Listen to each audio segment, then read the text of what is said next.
Jack Ruddle trailed slowly behind an HGV along the N69, the coast road, which led from North Kerry to where he lived in Foynes, a small town in County Limerick, a half-hour's drive from Limerick City. It was 5 a.m. as he travelled the only route to Shannon Foynes Port, Limerick's only seaport. Staring at the speedometer, he telepathically urged the truck to go faster while he gripped the steering wheel so tightly his knuckles turned white. Ignoring the advice of the dentist he had seen the previous day in Tralee, he began to grind his back teeth. The constant grinding was wearing down his teeth and weakening his gums, causing his mouth to throb and ache. His cheeks were red and swollen and matched his tired eyes. He'd left the friend's couch he was sleeping on in Tralee to drive home through the night. Sleep wasn't coming easily to him these days. "Are you under any stress?" the dentist had asked him while studying the inside of Jack's mouth. An open-mouthed Jack had swallowed the curse and fought the urge to clamp his teeth down the white surgical finger in his mouth. Stressed wasn't even the word. His brother Donald had disappeared on his 24th birthday after a night out with friends at Limerick City. After a late-night snack of burger and chips in a fast-food cafe, he had separated himself from his friends and staggered off alone. The chipper was too packed for any particular person to be noticed. His 4 friends were too drunk and too distracted by their attempts to bring a female home for the night to care. CCTV showed him taking €30 out of an ATM on O'Connell Street at 3:08 a.m. on a Friday night, and later he was caught on camera stumbling in the direction of Arthur's Quay. After that, his trail was lost. It was almost like his feet had left the earth and he'd floated up towards the sky. Jack prepared himself for the fact that, in a way, maybe he had. His death was a concept he knew he could eventually accept if only there was a shred of evidence to support it. It was the not knowing that tortured him, the worry and fear that kept him awake every night, and the inconclusive search of the Gardaí that fueled his continuous quest. He had combined his trip to the dentist in Tralee with a visit to one of Donald's friends who had been with him the night he went missing. Like the rest of the crowd that were there that night, he was a person Jack felt like punching and hugging all at the same time. He wanted to shout at him, yet console him for his loss of a friend. He never wanted to see him again, yet he didn't want to leave his side in case he remembered something. Something he'd previously forgotten that would suddenly be the clue they were all looking for. He stayed awake at nights, looking through maps, rereading reports, double-checking times and statements while, beside him, Gloria's chest rose and fell with her silent breathing, her sweet breath sometimes blowing the corners of his papers as her sleeping world crept in on his. Gloria, his girlfriend of 8 years, always slept. She had slept soundly through the entire year of Jack's horrid nightmare, and still she dreamed. Still she had hopes for tomorrow. She had fallen into a deep sleep after hours spent at the Garda station the first day they worried about not hearing from Donald after 4 days of silence. She slept after the Gardaí had spent the day searching the river for his body. She slept after the day they'd spent hours attaching photos of Donald to shop windows, supermarket notice boards, and lampposts. She slept the night they thought they had found his body down an alley in the town, and slept the next night when they discovered it wasn't him. She slept the night. The Gardaí said there was nothing more they could do after months of searching.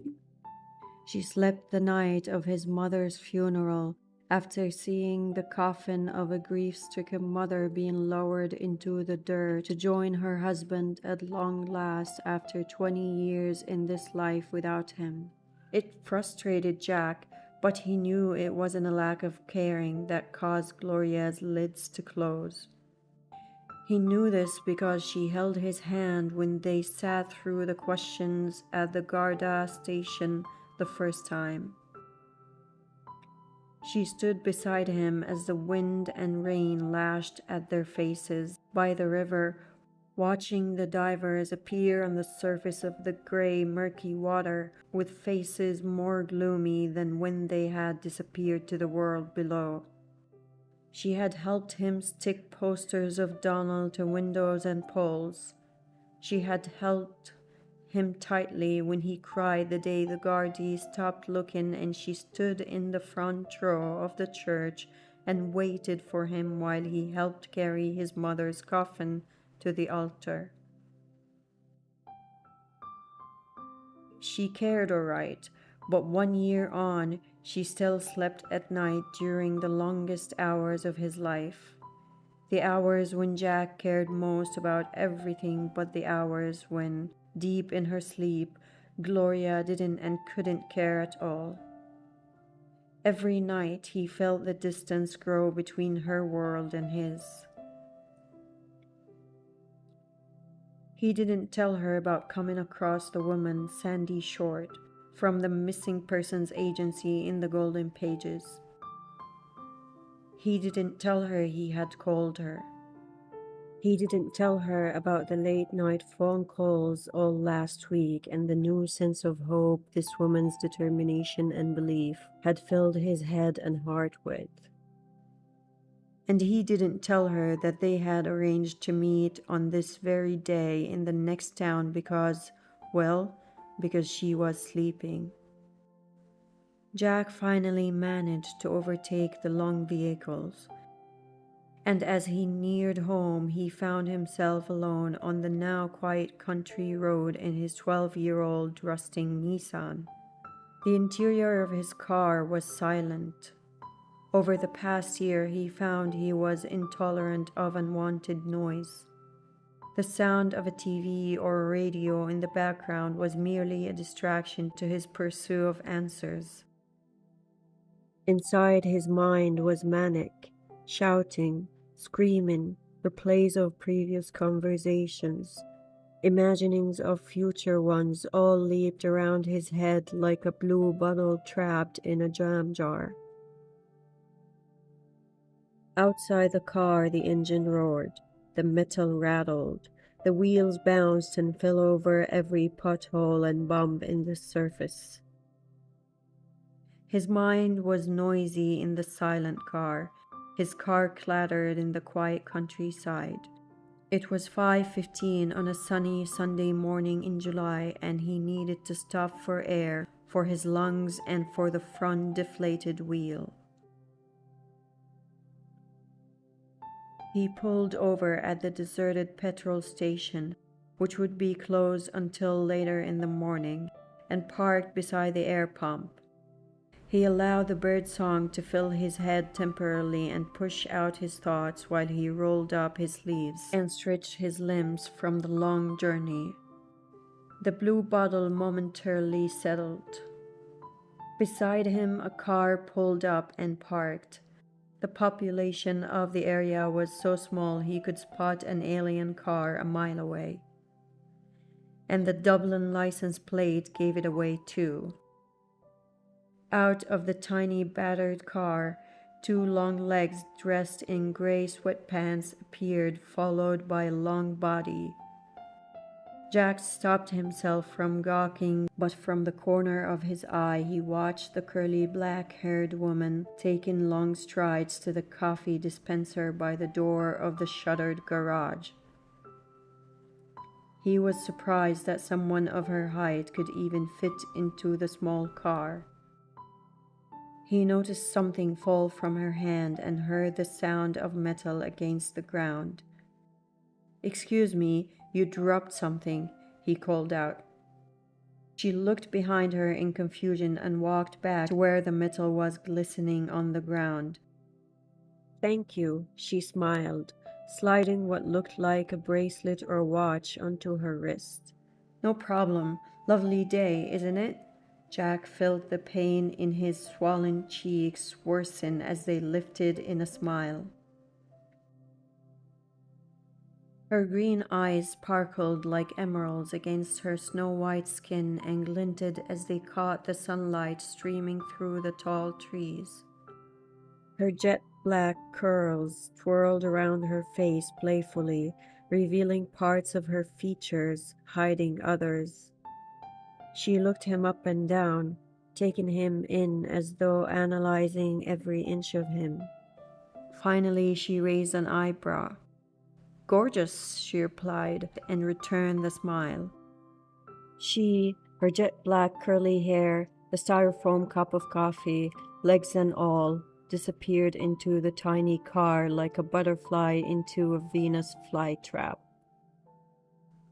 Jack watched the Ford Fiesta drive into the distance, wanting her to have stayed, and once again he noted how things between him and Gloria, or perhaps just his feelings for her, were changing.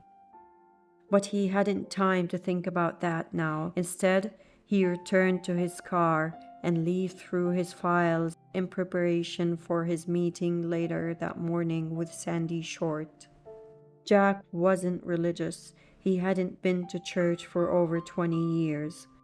In the last 12 months, he had prayed 3 times. Once for Donald not to be found when they were searching the river for his body, the second time for the body in the alley not to be him, and the third time for his mother to survive her second stroke in 6 years. 2 out of 3 prayers had been answered. He prayed again today for the 4th time. He prayed for Sandy Short to take him from the place he was in and to be the one to bring him the answers he needed.